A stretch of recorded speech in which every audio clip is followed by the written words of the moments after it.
بسم اللہ الرحمن الرحیم۔ ہمارا آج کا سبق بھی گزشتہ اسباق کی طرح بڑی ہی اہمیت کا حامل ہے، جو کہ مرکب اضافی کے حوالے سے ہے۔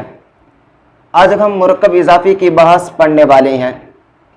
آپ اس کی اہمیت کا اندازہ اس بات سے لگا سکتے ہیں کہ عربی زبان کو سیکھنے اور سمجھنے میں اور عربی عبارت کو حل کرنے میں اور خصوصاً عربی تکلم میں اس مرکب اضافی کی حیثیت وہ ریڑھ کی ہڈی کی سی ہے۔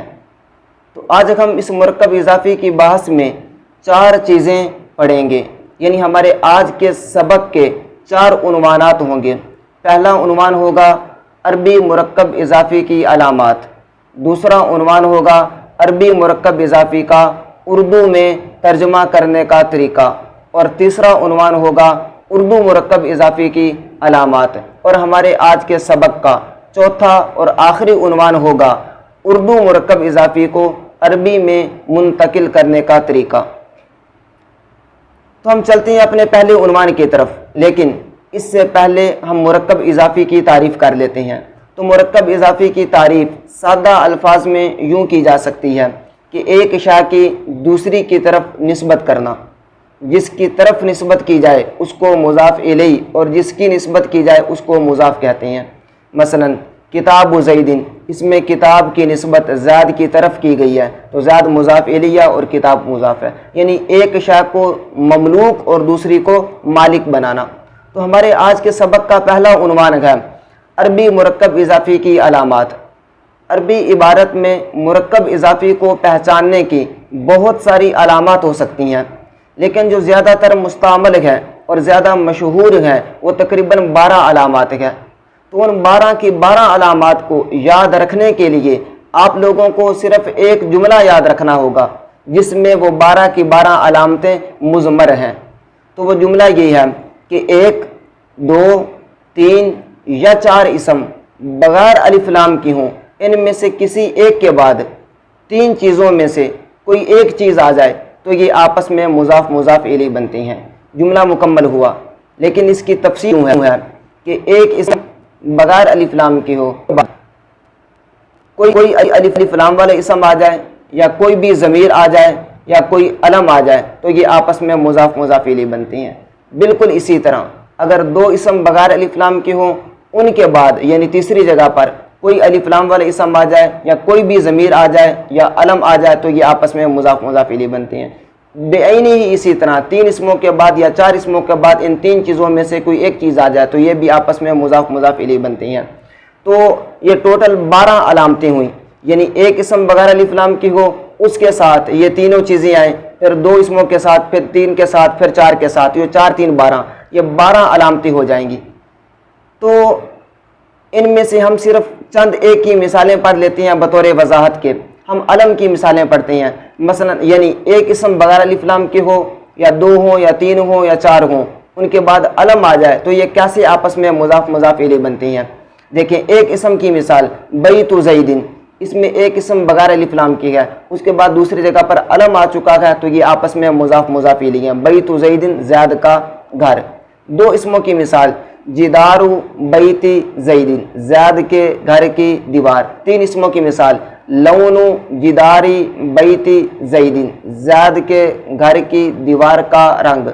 4 اسموں کی مثال لمع لونی جداری بیت زیدن، زید کے گھر کی دیوار کے رنگ کی چمک۔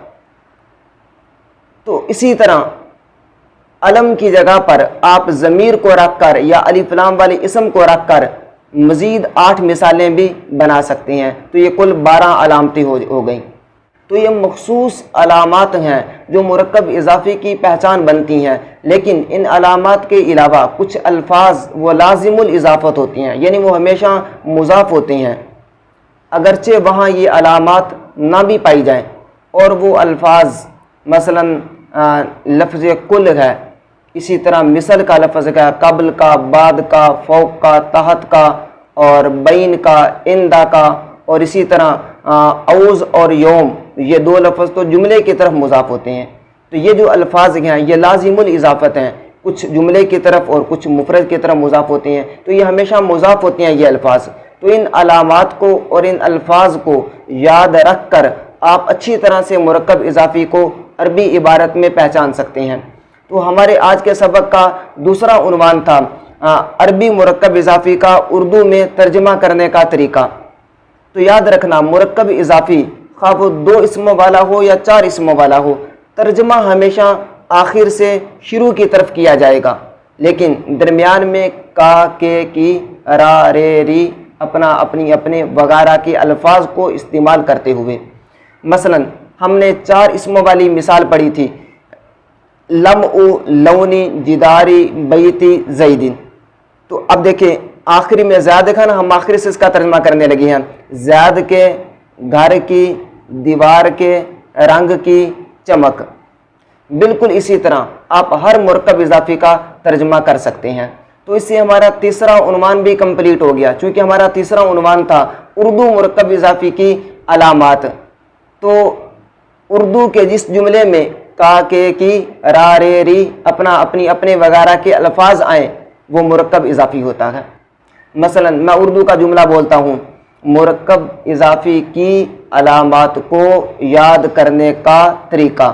تو اس میں آپ دیکھ رہے ہیں کہ کا، کے، کی، کو والے الفاظ آ رہے ہیں، تو یہ اردو کا مرکب اضافی ہے۔ ہم اپنے چوتھے عنوان کی طرف جاتے ہیں۔ تو اس اردو مرکب اضافی کے جملے کو عربی میں منتقل کرنے کا کیا طریقہ ہوگا؟ تو اس کا طریقہ بھی بالکل ترجمے کی طرح ہے۔ جس طرح ہم عربی مرکب اضافی کا ترجمہ آخر سے شروع کی طرف کرتے ہیں، اسی طرح اردو مرکب اضافی کو عربی میں منتقل کرنے کا بھی یہی طریقہ ہے۔ مثلا آپ کے پاس کوئی بھی اردو مرکب اضافی کا جملہ آ جائے تو آپ اس کا جو سب سے آخری لفظ ہے عربی بناتے وقت اس کو شروع میں لے آئیں گے، اس کے بعد پھر اس سے پہلے والے کو، پھر اس کے بعد اس سے پہلے والے کو، حتیٰ کہ آخر میں پورا جملہ اس طرح سے الٹ ہو جائے گا کہ جو اردو میں سب سے آخر میں تھا عربی میں وہ سب سے پہلے آ جائے گا، اور جو سب سے شروع میں تھا وہ سب سے آخر میں چلا جائے گا۔ میں اس جملے کو دوبارہ دہراتا ہوں، دیکھیں، زید کے، گھر کی، دیوار کے، رنگ کی، چمک۔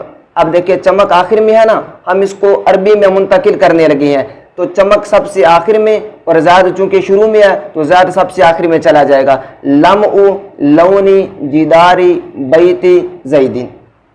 تو امید کرتا ہوں کہ آپ لوگوں کو یہ مرکب اضافی کی مکمل بحث اللہ کے فضل و کرم سے سمجھ میں آ چکی ہے۔